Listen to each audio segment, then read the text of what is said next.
Welcome to the Revolution and Ideology channel, where we are doing our podcast series, Myth is America. And we've got another episode for all of you today. My name is Jared. I'm Nick. And today we are going to talk about the transatlantic slave trade. Specifically, again, the slave trade process. We'll have other future episodes where we actually talk about what plantation life was like and how horrible the planter society was. But that's not for today. Today we're going to focus mostly on the trade piece that took place. And to kind of give you all an idea of how quickly this thing took off, the Atlantic slave trade, and this is specific to what would become the United States. So again, we're not necessarily framing this for slave numbers regarding what happened in Jamaica or Brazil or Haiti, etc. We're kind of focusing here, Myth is America, on the United States. But around 1700, there were only about 20,000 slaves in all of what would become the United States, so those British colonies.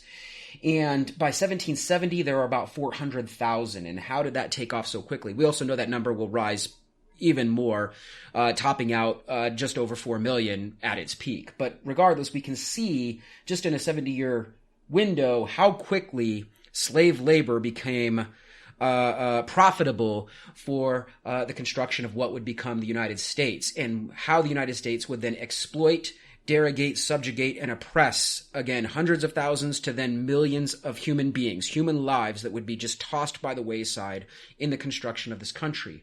So that's what we're going to kind of focus on today. How did we get to that point? What really keyed off the transatlantic slave trade, and with an eye to the U.S. role in that. We also are going to exhume, quote unquote, some of the oppressed or subjugated voices of that era that are often overlooked in popular retellings or K through 12 education. I mean, just like we've done in all the other podcasts, we're going to look at primary sources and try and bring to light the overlooked parts of these stories. And in this specific episode, we feel like we're going to need a disclaimer, because both Nick and myself are coming from numerous layers of privilege in this regarding racial background, gender, etc. And we want to create the disclaimer that we are well aware of this privilege. And so when we are going to be reading from the sources of the past, we have to understand that there is going to be some complexity, nuance there. But we don't know of a better way to do this. Now, when we get to more modern episodes where we might be talking about the 1960s, we can find, literal recordings of people being able to speak for themselves. But when we're talking about the 16 and 1700s here, we're basically going to have to read. So it will be coming through our quote-unquote privileged voices, personas, etc. And we want our audience to be fully aware that we know that, and we ourselves are aware of that nature. So anything to add to this disclaimer? Am I missing something here? No, I just think it's important for us to note, this is two privileged white guys talking about the slave trade as much as we absolutely can, letting the people speak for themselves, even though it will be through us, by reading primary sources from the times as much as are available, which are limited at this point. Like Jared says, when we get further on the timeline of the podcast, we'll have many more primary sources. But for now, we're struggling through the era, trying to recognize our privilege and be mindful of it and tell the story in a respectful way as much as possible. And to try and reconcile that, yes, and mindful is like the perfect word here. And we could not think of a better solution than for us to have like these read these things. We don't want to like bring somebody else in or anybody tokenize anything. So we might as well just do this. As a historian, this is what I have to do. I have to go into the past, look for primary sources, and interpret them. So end of disclaimer there. I think you all get the point. Okay. Also, just like any other topic, but maybe particularly this one, if the podcast, and hopefully this is our dream someday, was popular enough to where we could bring in guest speakers that were more experts in any of these regions, we absolutely would do that. But at this point, that's not the case. So maybe we'll get there someday, but we're not there yet. Funding would help, so check out Patreon, but Nick will do that in the outro. Anyway, okay, so disclaimer is done. We have to talk now a little bit about credits. So oftentimes, one of the things we have to, what we want to do, and we haven't done as good a job perhaps in the other episodes, we kind of fill them in as we're going through them, but I want to just kind of start where we're getting our information regarding this podcast. So some of the sources that we're looking at would be Tommy Shelby, the academic who wrote Ideology, Racism, and Critical Social Theory back in the summer of 2003. Of course, Howard Zinn and Anthony Arnove in their compilation work, Voices of a People's History of the United States. We're also going to be looking at the edited version of an autobiography of a people, 3 centuries of African-American history told by those who lived it. And that's edited by Herb Boyd with a foreword by Gordon Park.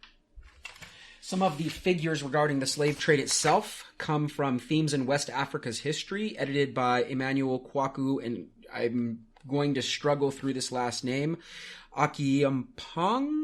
I don't want to butcher it anymore, so I'm gonna let you just kind of look that up if you so choose on your own. Yeah, we'll link all these in the show notes so you guys can look up these sources on your own. So, and there may be another source or two that I'm throwing in. The Stono Rebellion, for example, the version of it will come from blackpast.org, which is an amazing resource for a lot of this subjugated history here of oppressed peoples. So again, we're going through different sources, but we want to kind of preface the episode by announcing which ones we're going to be looking at and where we come up with some of these figures or ideas from. Okay, so, let's kick this thing off by first debunking the myth that I hear constantly, whether it's in the public sphere or in my classrooms, especially when I'm doing this part of U.S. history. The early part, oftentimes we hear that slavery already existed in Africa before the Europeans show up, before they kick off this transatlantic slave trade. And in a way, these rebuttals from usually uncomfortable students of privilege when they are learning about the horrors of what actually happened during the transatlantic slave trade. The thing I think we're overlooking here is that the labor systems and the servitude systems in the pre-modern era that we're attaching this word slavery to don't necessarily fully align to what took place after the transatlantic slave trade in terms of practice, in terms of ideals, or to what we would eventually see in antebellum America. Like there's a huge disconnect, both ideally and materially. And the reason I'm going to say this is because there was forced servitude in Africa before the Europeans showed up. There was also forced servitude in Europe. There was also forced servitude in Asia. There were numerous different ancient societies, whether they were tribes, kingdoms, or full-blown empires like Rome or the various Chinese dynasties that used various systems of labor. But I want to stress here that if you were an individual in any of these societies going back to the ancient world through the pre-modern world, the most popular ways a individual might find themselves, and again, this is global, in a relationship of forced servitude would be, first and foremost, if they found themselves in debt. So debt slavery was a thing. You would find yourself in debt to people that are above you on the various socioeconomic hierarchy. We don't necessarily support that, but that was a way that you would, whether we're talking ancient Athens, the Roman Empire, or West African tribes, one way you might find yourself in a position of forced servitude. The reason we're emphasizing this here is that once that debt was paid back, the most often response of the debt of the debtee would be to then release that person from their servitude contract. What do you think of that? Why do we... I mean, Nick, what are your thoughts as the sociologist here who knows quite a lot about like economic structures as well? This whole idea of debt servitude in the ancient world, again, whether we're talking about the Greeks or the Chinese dynasties or the Romans, or again, to use the example that a lot of students cite in rebutting the horrors of the slave trade that in African kingdoms, what do you think the role of debt slavery plays in there, or why we even use the term slavery when maybe even a better term is indentured servitude? I mean, we already talked about this in the other episode when we were talking about, God, I don't even know what we were talking about, but when we were discussing the fact that the first people that were coming to the colonies were indentured servants. Even in the beginning, the Africans coming were also indentured servants. And yeah, we talked about it in the Invention of Whiteness episode. I touched on it where like lifetime slavery wasn't a thing even in the beginning of the colonies. Like that was unheard of. They had never really, it wasn't part of their society to enslave someone for life. And I think like you just mentioned, it has everything to do with the economic system. There wasn't an economic system that existed that would make it beneficial to enslave someone for life, really. It was always either a result of debt, like you said, or being captured as a result of being defeated in war. Typically, those are the two types we see throughout human history. So to put it bluntly, one of the reasons that the American versions of slavery, and when I say American in this case, I'm actually talking both North and South America, these American versions of slavery became so much more harsh is because the economies of these colonial societies were not based on slave labor. There are almost no examples where the entire economy is built up by slave labor. I say almost no examples. Some of my ancient historians out there will note that Sparta would have been an exemption, where the Helots were definitely the basis of the economy infrastructure in Sparta. But anyway, to keep moving, Nick already kind of gave away the next way you might find yourself in some sort of indentured servitude in Africa, or again, any of the other concurrent ancient societies around the world, in Europe and Asia, etc. And that was being a prisoner of war. You would be, of course, brought in by whoever your quote-unquote conqueror was, and you would be put into a position, depending on the values and ideals of that society, to, again, work for the benefit of that society. Again, perhaps against your will. We're not saying that wasn't the case, but oftentimes you were not, again, treated the way the slaves were on the transatlantic slave trade. You were serving that society. Oftentimes, in even certain examples, you'd be adopted into the society, and if you performed well, i.e. in a meritocracy, even as a POW, you could actually work your way up to a certain amount of autonomy, economic freedom. You could marry, you could have children, you could even perhaps inherit land. So again, those are things that were never on the table for the people that suffered through the transatlantic slave trade and then the antebellum American slavery here. Also, like, before the slave trade, in many of those ancient examples of what, let's call it indentured servitude, or even if you were captured as a POW, very infrequently would be people be forcibly removed from their homeland. You might be a slave or an indentured servant, but you would still be close to where you lived, in theory, right? And oftentimes you might find yourself way back home via, again, in POW terms, an exchange of prisoners of war with the other society. Once, of course, peace accords, I'm using a modern term there, peace accords. Once treaties are formed between these two various groups, or they decide to make an exchange of other, again, people were exchanged. I'm not saying they weren't. People were exchanged. But again, the reasons therefore, excuse me, let me rewind. The reasons that they were exchanged, both materially and ideally, were very different than what happened after the Portuguese roll up, who we're about to get to, on the West African coast. Yeah, like you said, there's very few examples of human beings being traded for money, like being bought and sold. This didn't happen. Right. Even the ones that went east. And again, some historians will note that there was a slave trade before the Europeans showed up with the various Islamic empires of North Africa, the Middle East, and even, of course, Southeast Asia. And often we find African servants in as far remote places as dynastic China. So people were exchanged, but reciprocally, there were also people from Muslim empires that ended up in African kingdoms serving the African kings. The greatest example would be the fact that Mansa Musa, one of the greatest African kings of the great empire of Mali, had Muslim, in this case Arab, scholars serving him. So again, there was this kind of exchange, and none of it was actually racially based, which we'll get to a little bit later in the episode, but we'll come back to that.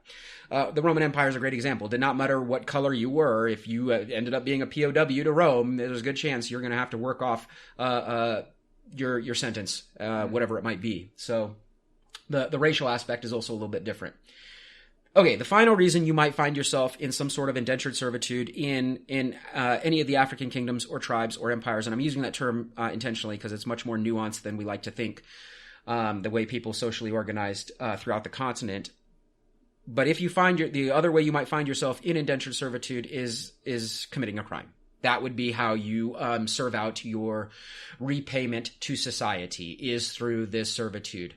And depending upon what the crime may or may not be, you either serve it towards like the society as a whole, if it's some sort of crime against like all of your society, or if you directly accosted a family, an individual or a family, you then work off your sentence for them through, again, indentured servitude. But those are the three ways you might find yourself in a role of subservience in West Africa. Again, alongside the rest of the freaking world was debt, prisoner of war, crime. So anything else you want to add to that? Because again, I feel like we need to debunk this myth that, oh my God, they were already enslaving each other. So what Europe did, or what the Europeans that show up did, was not all that bad. Mm-hmm. Anything else you want to add to that? I mean, it's kind of ridiculous that we even like try to qualify it like that. I don't know why, but yeah, no, I tell the same thing in my intro classes and stuff when we're talking about American slavery and how it was so different than other types of slavery that had existed throughout history, because my students say the same thing, right? Well, slavery existed historically, so the U.S. weren't really doing anything unique, but that's not the case. Right. And other societies, like I said, knew better. One of my favorite, we're going to bring in a little Iranian pride here from my genetic background. But yeah, I mean, slavery was a topic even in the ancient world. The Persian Empire, under the leadership of Cyrus the Great, actually tried to abolish slavery back in the 6th century BCE. 6th century BCE. Like, I mean, you know, this is a conversation people have been having for a very long time. Mm-hmm. So it's important for us to kind of acknowledge and recognize that. The other thing is the linguistics of it. One of the other things that we tend to do here in the modern United States, and Great Britain, because I'm going to pick specifically on the English language here. I guess I could throw in Canada and Australia, New Zealand, and all these other places as well that also speak more or less our version of English. Is we use this word slavery to describe those different forms and manifestations of servitude of the past. And that in and of itself is, again, that linguistically, that is problematic. Mm-hmm. If we look at the Latin word for what they called most of their servants, servus, right? S-E-R-V-U-S, that actually is the root word not for slavery, but for servant. Nick can cue us in on one of the root words for Roman slavery. What was it? Famulus. Okay. Which is where we get the word family. Interesting. That deserves an entire episode, and we'll probably fill that in when we get to some more ideological stuff. But anyway, that would be an example. Okay? Anyway. But we would then assume that version of slavery, by merely using this word slavery and then applying it to all the different forms of past servitude in these other languages, immediately brings to mind the same type of slavery that we ended up having here in the United States. And we do that for a couple of reasons. And I would argue the first reason is we don't want to look as bad. We want to make it look that everybody's just been doing this. And I mean, I guess you've already kind of commented on that. But the language piece is actually wildly important here. So, okay. Pre-modern slavery, we're kind of debunking that myth here a little bit. As far as the actual slave trade itself, it really kicks off, and I kind of talked about this in our very first real episode, the one on Columbus, where I focus mostly on Spain. Well, now I'm going to go with their Iberian neighbors on this one, the Portuguese. The Portuguese, I told you all that they kind of beat Spain to the exploratory punch, so to speak, by going south into Africa during their Reconquista and navigating around the West African coast, eventually coming around the Cape of Good Hope and ending up in India. Who was that? Vasco da Gama. Anyway, along the way, they began to set up trade forts along the coast of West Africa, and at first the exchange is just an exchange of new, novel, maybe status-laden things. Maybe weapons and alcohol into West African societies, and perhaps other goods, ivory, or various forms of food, yams, making their way back to the Portuguese ships. But then, of course, a normal, regular, and there is no way to, I guess, say normal, regular exchange of human beings. That's never normal or regular, I guess. But regardless, an exchange of human beings, not necessarily in the same ilk that it would become. But very quickly, the Portuguese realized that they could take advantage of this, because the people that many of these West African kingdoms were giving them, because the West African kingdoms assumed that they would have the same type of role in the Portuguese society. They made this ideological connection, assuming that the Portuguese operated under the same auspices, especially economically, that they did, that perhaps these people would only serve a short amount of time, or maybe even in certain cases they saw these people that they were exchanging as others because maybe they were criminals or POWs, and they didn't have necessarily this direct connection to them. At any rate, people do end up on Portuguese boats. That's what we have to really talk about here. And many of those people that ended up on Portuguese boats would find their way to new territories where the Portuguese ended up starting to find resources that they thought they could exploit. One of those places that is important are the Cape Verde Islands, and then Spain just a little bit more to the north on the Canary Islands. Basically, they colonized these islands first. They're islands off the coast of West Africa, so naturally that's where they would get to first, long before they're making it to the Americas. They colonize these islands, and they begin to realize that there's a resource there There's multiple resources, but the resource I want to focus on there that could be quite profitable. And for them, that resource ends up being sugar. And once they begin to discover that sugar can be profitable once it is brought back to Iberia and then sold throughout Europe, they decide, well, what is one of the easiest ways that we can generate profit? Well, these people that we have been exchanging, we can now put them to work, and technically we do not have to compensate them. We can just put them on these plantations. We can systematize the production of this sugar on these islands and guarantee future profits. And again, basically become an agricultural power that is selling this commodity. So we become profitable first and foremost because it is a commodity. And I want Nick to talk about why commodities are so much more profitable than if they were just selling things that we really need, the food, the water, why do you think that is? And we talked about it a little bit with tobacco in Jamestown already, so it might be a little repetitive, but let's do a refresher for those of us that have not listened to the Jamestown episode. Two aspects of this that I think are important. The first is when we're talking about cash crops, you can't live off them. So that has all kinds of economic implications. Like we talked about, I think we talked about when we talked about tobacco. The second you start growing tobacco instead of something that you can actually eat, then that becomes a massive problem for the supporting of populations. But what I think you're going after is for a commodity like sugar, it's much, much different than trading in commodities, because when you're trading in commodities, you either have to exchange something for something else of equal value in theory, right? If we're having free trade. When we're talking about a commodity, it's basically creating something from nothing and then selling that. So the profit is much, much, much greater than just traditional trading, and even much more so if you're using slaves to create that commodity. And you create forced dependency of the colony and thus those who serve the colony, i.e. the slaves, via this relationship, because they then become dependent upon the people to feed them. Because, technically, I guess, yeah, you can eat sugar, not like you can eat tobacco. But regardless, you can't sustain yourself on sugar. It is a luxury item, right? And it becomes a status symbol throughout Europe to begin sweetening your food, flavoring your food with sugar rather than honey, which is what many Europeans used prior to this, the transatlantic slave trade. Sugar becomes a major commodity. It will play a huge role in U.S. history going forward, even though we're not to the United States yet. Sugar becomes very important in the American South. It will also be a reason for imperial wars, such as the Spanish-American War, which we'll get to way later on down the line. So sugar ends up being, again, this crucial cash crop to the development of American agribusiness. So, and we see it beginning even before the United States is a thing, like before even people have been here. The Portuguese kind of set us on this path. It's kind of funny when you think about it, like the global historical impact that sugar has had, resulting in millions of lives and, like you said, imperial efforts, etc., considering that we don't actually need it. Yeah. You don't need raw cane sugar to live. You could go your entire life without ever consuming that and be just fine. Maybe even better, depending, I guess. Probably even better. Back to the natural sugars. Cue the dietitian here. Anyway. Okay. So, back to where we're supposed to be going. So the trade itself really kicks off after these quote-unquote experimental plantations on the various islands. Again, Cape Verde for the Portuguese, later on Canary Islands for the Spanish, and then they feel like they can then transplant this type of economy to the islands of the Caribbean and eventually onto mainland Latin America. And so with them, they bring their methodology. We talked already about encomienda systems and how that affected mining. Well, they also operated for, again, agriculture. Cuba would be an easy example that we'll be coming to way later on down the line in our series here, especially regarding U.S. and Cuba.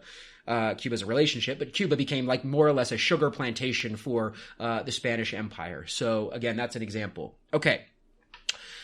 As far as the actual transportation of really, again, these human beings, 95% of the slaves arriving to what would become the United States, so not necessarily Latin America in this case, as we want to come back and center our podcast more on U.S. history here, would take the Middle Passage. So the Middle Passage is important. And I want to stress this. When you go out, if you do choose to go out and look up some of these figures, it must be noted, United States kind of gets off scot-free regarding cultivation, quote unquote. I would not call it cultivation. I would call it basically kidnapping, forced kidnapping of human beings from their home. But the United States gets kind of, doesn't get blamed as hard for the transatlantic slave trade because many of these slaves that end up in the United States are not actually taken from Africa directly by the United States. They're taken by other European traders, whether it be the Spanish, the Portuguese, the British, the French, etc. So when you see how many slaves came and took this passage directly from Africa to what would become the United States, the number's not actually that high and would never have reached 4 million. But here's the problem. What many of these studies and maps forget is that the slaves may not have come directly from Africa. They come to the Caribbean, of which that's where the United States is picking up these African slaves. So again, it seems like a very simple thing that we're talking about here, but it's really not, because I've had people cite this to me. The United States only took X amount of slaves directly from Africa. Yeah, but they took thousands, hundreds of thousands of more from the Caribbean. So it's still perpetuating the transatlantic slave trade, even though U.S. slave traders themselves are only going to the Caribbean and not all the way to Africa. It's still part of the economic system. Why do you think well, I don't even know. It's kind of a rhetorical question, but is this part of just the mental gymnastics we have to perform with ourselves when we look at these studies? Oh, the United States only took X amount of slaves directly from Africa, but they took all these others from the Caribbean. No, yeah, it's just justification. Obviously. It is. It's somehow in our mind it's less bad that they were already taken from Africa and we're picking them up in the Caribbean instead. Yeah, exactly. We're not the ones actually taking them from Africa. The colonists didn't take them directly. They were already taken. So somehow that justifies it, I guess. It's absurd, but yeah. Yeah, and that's one of those things that's important. As far as the actual passage itself, there is so much incongruency on studies. I've seen as low as 20%. I've seen as high as 50%. And that 20% and 50% number I'm talking about is how many human beings, I want to stress this, died just on the passage itself. Mm-hmm. So not even getting to the Americas, dying along the way. And often it is because they're just cramming these things as full as they can of human beings. And there's a dehumanization process here that we're not quite ready to talk about, but basically they're seeing these individual humans as cargo, as a commodity in and of themselves. And we will eventually develop an ideology that rationalizes us. We're not quite there yet, but Nick's going to give that to us here in a few minutes. It does. Again, we're talking about all of the cognitive dissonance that needs to be created for individuals to partake in such an exploitative, disgusting practice. And again, along the way, the loss of life is obscene. And like I said, there's a wide, even if we look at the lower number, let's pretend it is only 1 out of 5 of these human beings that is being taken on these trips and not even making the trip. They're dying. They're dying along the way. That just says so much about what we were willing to sacrifice in the name of profits. Mm-hmm.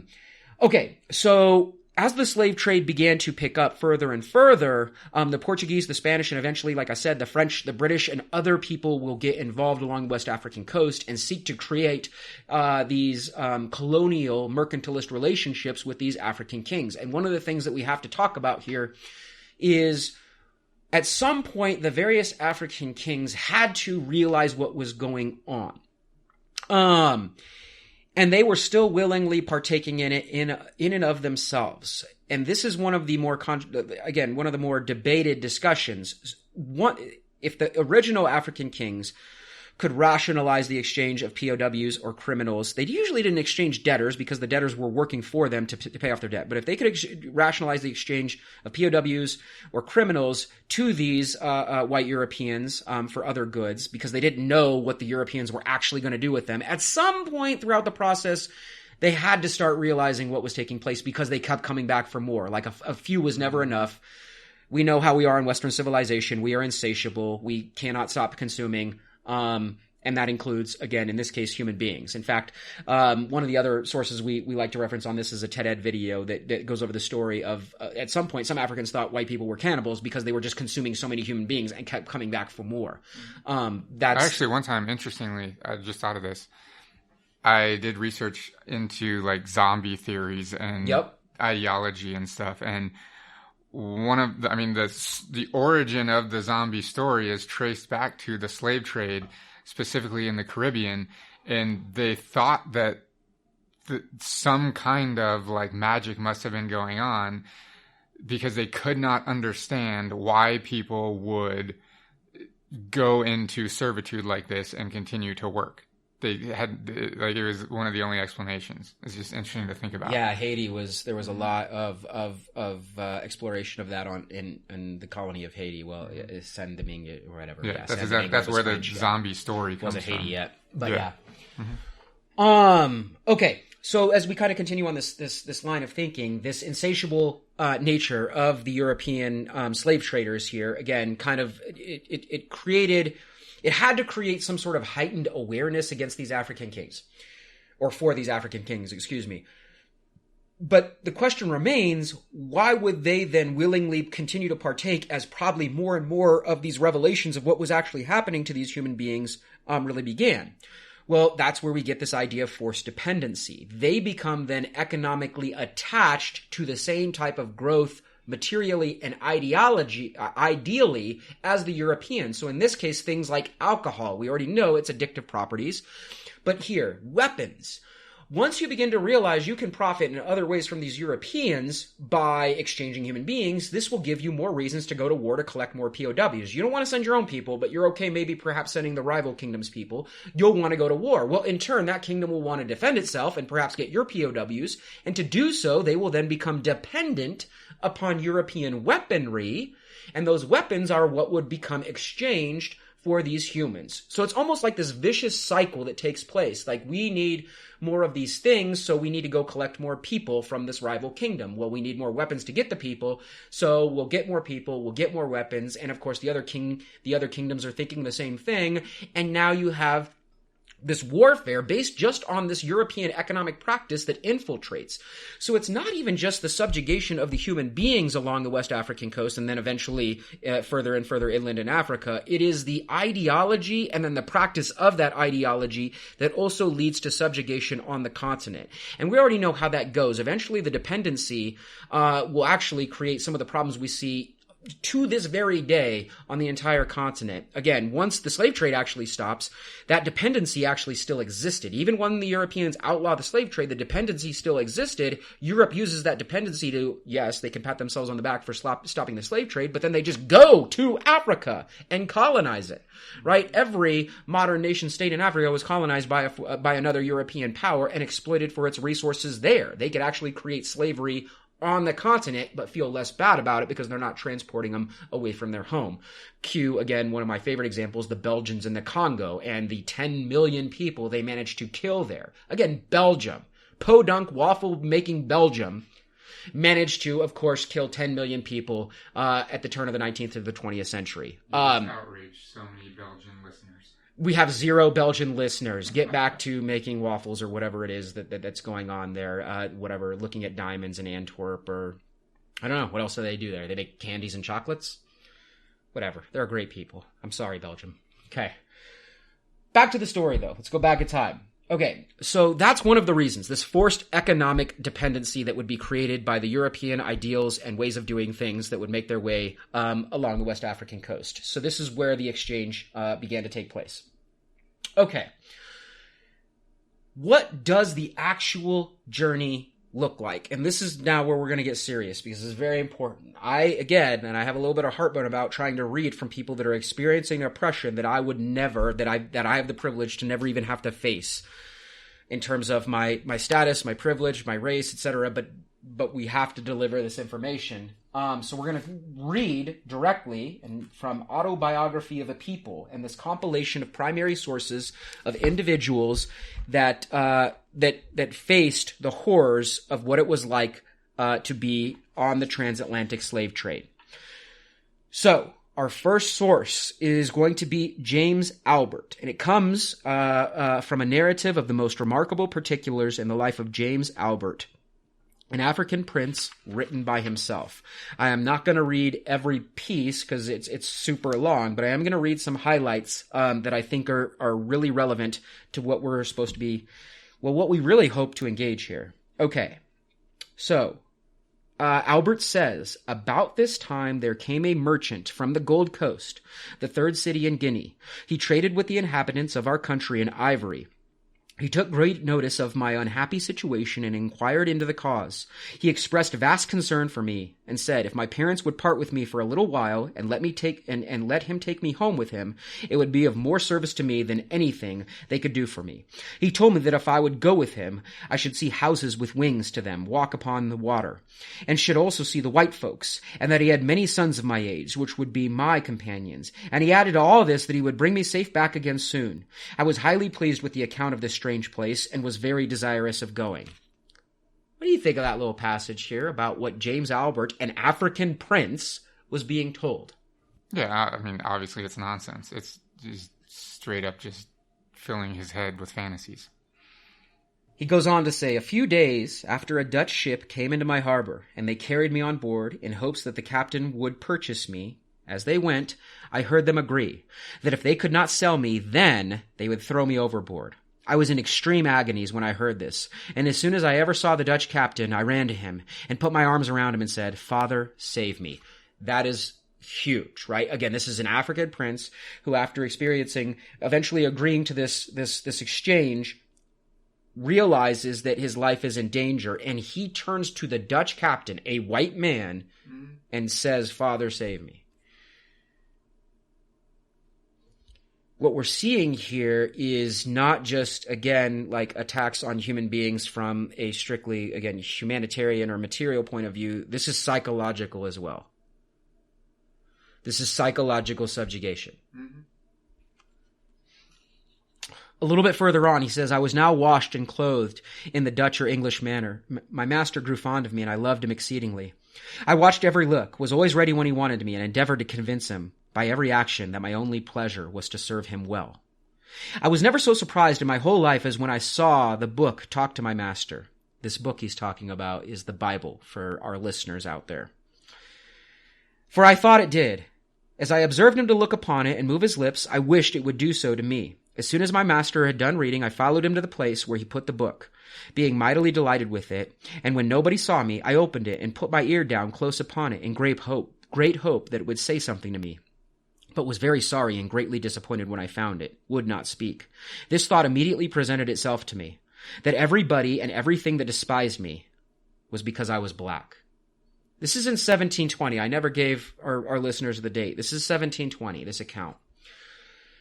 I want to stop. I want your thoughts on this idea of this Bible and the role this book had played. And what we're assuming here is he doesn't go through this, but the amount of social conditioning using this book, this Bible, and the ideology, Christianity behind it.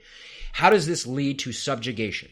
Well, it's also important to note that, it was a highly edited version of the Bible that they were being taught, right? They intentionally, in fact, you can research slave Bibles. They made copies of the Bible that they gave to the slaves and taught the religion to the slaves that had every part of liberation taken out of it. So the Exodus, etc., all of that was taken out because they didn't want the slaves to get any ideas. And yeah, I mean, it's used just like you said, it's social conditioning and subjugation and dehumanization. Yeah. But the role of religion, a religion that is supposed to be, again, based on liberation, if we look at like New Testament synoptic gospel readings, like, I mean, how can it be used? How can somebody that swears by this faith of turning other cheeks and doing unto others and such and such and such can then take it and manipulate it in this way to, in this case, oppress human beings? They have to do such a perversion of the text to use that to justify slavery that it's just ridiculous. It seems to happen over and over again in these religions, though, although doesn't it? It is interesting, right? The cases they use, like the Curse of Ham and like things like that, which I think you're going to get to later, like they pick and choose the passages that they think can justify things like this, right? Right. As we go a little further into Albert's passage here, we find out that he eventually is going to be, he's going to swear and he's going to try and access the book, and he is going to be reprimanded for that. And he is reprimanded by the lady of the manor. He says, Madame says, you must not say so, must not swear in this case. Why, says she, and this is her answer, because there is a black man called the devil that lives in hell, and he will put you in the fire and burn you, and I shall be very sorry for that. So what we're doing here is we're crafting a narrative where the most evil, the the diametrical paradigm of good and evil. Well, evil in this case is painted as what? Yeah, black, just like the slaves, right? It's just it's appalling. It's appalling. At any rate, we also have some revelations in Albert's readings. One of the things that actually for him ends on a high note, I suppose. If we want to try and silver lining this, at least in this part of the passage, is he reflects back on his childhood back in Africa, and he basically insinuates that he had always thought there was something bigger and that his own society, for whatever reason, deterred him from thinking that. Anyway, once he comes to know the white man's Christian God, he does say, I was only glad that I had been told there was a God because I had always thought so. So basically what he's saying is the premonitions he thought he had as a child, perhaps even socialized into him by his master, are then justified and rationalized through the revelations given to him, and as Nick said, limited and edited revelations of the Bible that put him into servitude, that it is his job to serve the master, and by serving the master, he'll be serving God. And he says he's glad. What do you think of that? I think, in my opinion, just demonstrates indoctrination. I mean, that's what we're seeing here. And this is how far, again, the European culture and eventually later the American culture was willing to go to wholly, again, not just control the bodies of these individuals, but to attempt to control minds. And I mean, this is psychological warfare. And he's brought over as a child, so it's a lifetime of conditioning, you know. Yeah, a little bit more famous than Albert's account, and it is pretty famous, is Aluda Equianau's account. Let me try that again, listeners. Aluda Equianau's account. And this comes from the interesting narrative of the life of Aluda Equianau, or Gustavus Vasa, the African, written by himself. And again, it's not the whole thing. We're going to be looking at excerpts here. Anyway, he is talking about his life going from Africa to Virginia, and he says he was born back in the year 1745. He goes through some interesting accounts of who his family was, and what I love about Equiano's account is that we get a little taste of what his African life was like before he ends up enslaved. And one of those things he kind of touches upon here is basically he says, we are, and I'm skipping through some of this, we are almost a nation of dancers, musicians, and poets. Every great event, such as a triumphant return for battle or other cause of public rejoicing, is celebrated in public dances, which are accompanied with songs and music suited to the occasion. He goes on to say, and again, I'm kind of skipping through some of this, as our manners are simple, our luxuries are few. The dress of both sexes is nearly the same. He's basically trying to paint for the reader what life was like in Africa, and not even necessarily like over romanticizing it. In some of these passages, he talks about crime and punishment. He talks about adultery. He even says adultery was sometimes punished by slavery or death. So in fact, he's not just romanticizing his life back in Africa, but he is trying to paint a picture for how different it will be when he ends up in Virginia. He ends up on a boat, as many do. And what we find out here is when he arrives at one of the trade forts, he says, the first object that saluted my eyes when I arrived on the coast was the sea and a slave ship, which was then riding at anchor and waiting for its cargo. These filled me with astonishment that was soon converted into terror, which I am yet at a loss to describe, and much more the then feelings of my mind when I was carried on board. I was immediately handled and tossed up to see if I was sound by some of the crew, and I was now persuaded that I had got into a world of bad spirits, and that they were going to kill me. Their complexions, too, differing so much from ours, their long hair and their language they spoke, which was very different from any I had ever heard, united to confirm me in this belief. Indeed, such were the horrors of my views and fears at that moment, that if 10,000 worlds had been my own, I would have freely parted with them all to have exchanged my condition with the meanest slave in my own country. When I looked round the ship too, I saw a large furnace or copper boiling, and a multitude of black people of every description, chained together, every one of their countenances expressed in dejection and sorrow. I no longer doubted of my fate, and quite overpowered with horror and anguish, I fell motionless on the deck. Whew. What do you think of that? Powerful. I mean, when he's taken he sees the boat, then he's on the boat, and terror, fear. Like, this is vivid. it already is beginning a process of subjugation and dehumanization. Just being in the presence of people that he has never seen before, languages that he has never spoken before, it's just eliminating his humanity. Well, and that already. language is super interesting too. This is one of the things we kind of forgot to talk about earlier, is this idea that, let me be blunt, like one of the misconceptions among the common people, probably not people listening to this podcast, our listeners are educated, but really one of the common things is like Africa is one country and it's all the same. And I hate that so much. I mean, you ask people, the man on the street quizzes by like Jimmy Kimmel, Africa is a country. No, it is a continent. It is a continent that is massive. It is loaded with a multitude of various language groups, diversity, different forms of social organization, patriarchy, matrilineal societies, people with different values, different spiritual beliefs. It is an amalgamation as a continent of diversity, of beautiful diversity. And the fact that we here in the West, basically just like everything else, to try and simplify everything, to justify our exploitation, mash it all together. Africa. There are not, again, kingdoms of Mali and Ghana, and there are not, of course, greater Zimbabwe kingdoms, and eventually the Zulu nation, and the Khoisan, and the Maasai, and we can do this all day. We have just made it all Africa. Not Bantu speakers and Swahili speakers and Mandiki speakers. It is all just Africa. And the reason we do that to this very freaking day is that it's a rationalization process. We oversimplify so that we can categorize and dismiss. At least it was before it was categorize and oppress. Now it is categorize and dismiss. Mm-hmm. What do you think of that? Yeah, 100% agree. The reason I'm bringing it up here is because, as Nick pointed out, it's not just the Europeans that speak different languages. He will then be placed into this quote-unquote cargo hold with a whole bunch of different people of different various backgrounds. Again, either tribal or national or kingdom-based backgrounds, and some of them don't even speak the same language.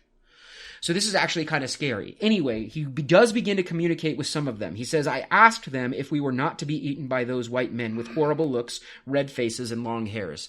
I already kind of referenced it, but why did he think they might be eaten? I mean, it's clear. They keep coming back for more and more and more. And the way these men presented themselves, basically, again, he calls them cargo. He calls himself cargo, right? Real briefly here. Just like you would be seeing placed on a ship. Okay. He says, soon after this, the blacks who brought me on board went off and left me abandoned to despair. I want to pause for just a second before I continue on this passage. It is other Africans that bring him on board. And he's not describing which group this is, so he just says blacks, so I can't tell our listeners what rivals were involved here. But why would oftentimes during the transatlantic slave trade and later on in the plantations, Europeans or eventually Americans would use different levels of status for different people to oppress their own? Why do you think they would do that? I mean, it seems kind of like obvious, but I want you as the sociologist to kind of reflect on this. It's super common strategy to create hierarchy within subjugated classes. We even see this in colonialism, right? Oftentimes, the United States still does this today, right? We put a local dictator in place that we can control, but that they are controlling their own people. It basically lets them off the hook. So here, like the white slave traders don't have to do the quote-unquote dirty work. They have someone else that's the same race or tribe or whatever category we're talking about here specifically, doing that work. So they don't even have to do that. And it prevents uprising. It's a strategy to keep people subjugated and oppressed. And they'll direct that anger at the immediate oppressor, not the larger oppressor above. Yep. Equiano goes on to say, I now saw myself deprived of all chance of returning to my native country, or even the least glimpse of gaining the shore, which I now considered as friendly.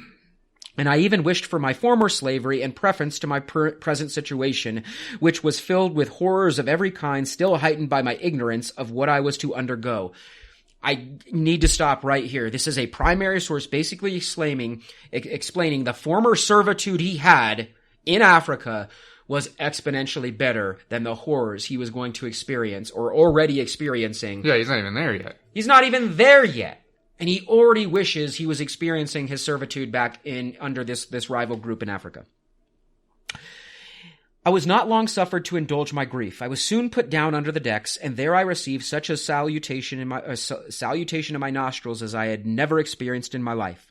So that with the loathsomeness of the stench, and with my crying together, I became so sick and low that I was not able to eat, nor had I the least desire to taste anything. I now wished for the last friend, death, to relieve me. But soon to my grief, 2 of the white men offered me edibles. And on my refusing to eat, one of them held me fast by the hands and laid me across, I think the windlass, and tied my feet, while the other flogged me severely. I'd never experienced anything of this kind before, and although not being used to the water, I naturally feared that element the first time I saw it. Yet nevertheless could I have got over the nettings. I would have jumped over the side, but I could not. It goes on, but basically what we find here is that the situation is so dire and so disgusting in the cargo hold that he can't even bring himself to eat. So they basically whip him for not eating. He is flogged for not eating because they want him. Their goal is to sell him. And so they need him in some sort of shape. I mean, Jesus. Goes on and he says, but still I feared I should be put to death. The white people looked and acted, as I thought, in so savage a manner. For I had never seen among any people such instances of brutal cruelty, and this is not only shown towards us blacks, but also to some of the whites themselves. He is even noting that they are assholes to themselves, to likely lower people on the socioeconomic hierarchy. He's already noting this. Mm-hmm. One white man in particular I saw, when he was permitted to be on deck, flogged so unmercifully with a large rope near the foremast that he died in consequence of it, and they tossed him over the side as they would have done a brute. This made me fear these people the more, and I expected nothing less than to be treated in the same manner. Again, from somebody that has never experienced a culture, and that tells you everything you need to know about what West African society looked like before the Europeans showed up. They had never experienced brutalities like this, and could not even relate to this example of white-on-white atrocity. Which means the indentured servitude that was taking place before the Europeans showed up on Africa is not remotely close to what would these individuals would have to endure by the Europeans and eventually, again, the Americans. I mean, this is all the evidence we need. As we go on further, we find out that, again, the journey continues.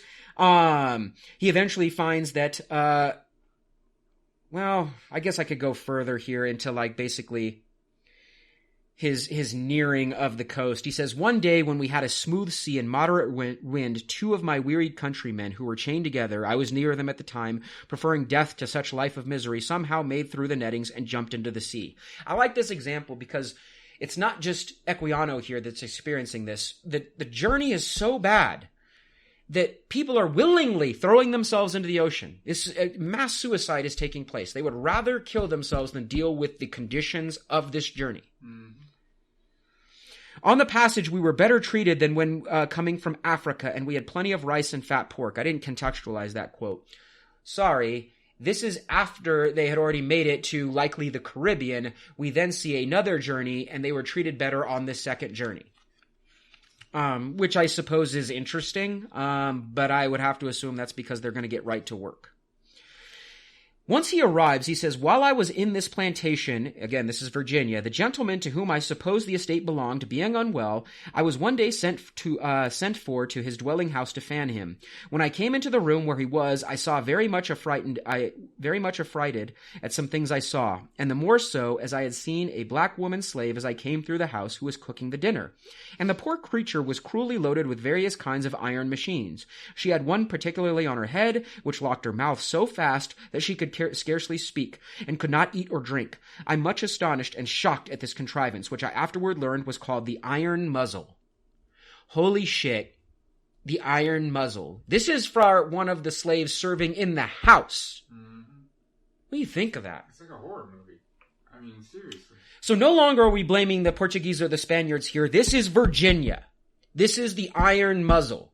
We have the audacity here, again, and I use that word all the time, to call out all of the other countries or nations or kingdoms for their past atrocities and experimentation on humans, but we have yet to reconcile with our past here. These are Virginians. These are eventually what we call Americans, subjecting human beings to muzzles, iron muzzles, and forced servitude. Just let that sink in for a second.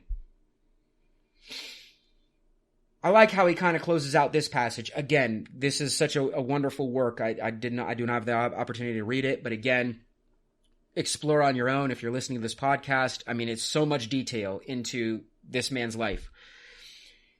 He finds out that there is a changing in identity, and I think that's like what I want to emphasize. And he closes with this interesting quote. He says, "In this place, I was called Jacob, but on board the African snow, I was called Michael. And back in his home, he was called something else. And back in his other home, he was called something." The consistent changing of identity here. This is erasure of basically individuality, and reshaping individuals to be subservient. And using these specific words tie back to what we learned in Albert, the biblical teachings that rationalize this. Michael, Jacob, those are quote-unquote Christian names. What do you think of that? Yeah, I mean, they're intentionally being given new identities. And like you said, each step along the way being oppressed and erased more and more and more, being detached from their history and their previous lives every time they're given a new name in a new location and a new master, and so on. Phyllis Wheatley wrote well after. She was an amazing poet. She wrote in the 1770s in Boston, and she wrote numerous works. I'm only going to focus on one here, this stanza. It is from the work On Being Brought from Africa to America. It's an amazing poem that kind of closes out this little section of the podcast for us on specifically the Transatlantic passage. She says, "'Twas mercy brought me from my pagan land, taught my benighted soul to understand that there's a God, that there's a Savior too. Once I redemption neither sought nor knew. Some view our sable race with scornful eye. Their color is a diabolical dye. Remember, Christians, Negroes black as Cain may be refined and joined the angelic train." That's pretty powerful. Mm-hmm. And we can see like so much, like, again, that's just a poem in this case, but so much packed in there. Yeah. I'm going to let our listeners just sit on that and come to their own analytical conclusions regarding that poem. But that's a mic drop to this part of our episode today. Okay, so we decided to cut that episode off there, and we'll continue our discussion of the slave trade in a second episode where we'll dive into racist ideology and the mental gymnastics required for people to commit such acts against other human beings. But that does it for this episode of the Revolution and Ideology podcast and our Myth is America series. You can find us online at revolutionandideology.com, on Twitter at RevAndIdeology. Be sure to check out our YouTube channel where we post all of our episodes and other videos that have to do with this kind of content. The title of that is just Revolution and Ideology. Be sure to subscribe there. You can find the podcast on Apple Podcasts or any other podcast app. Thanks for listening, and we'll talk to you in the next episode.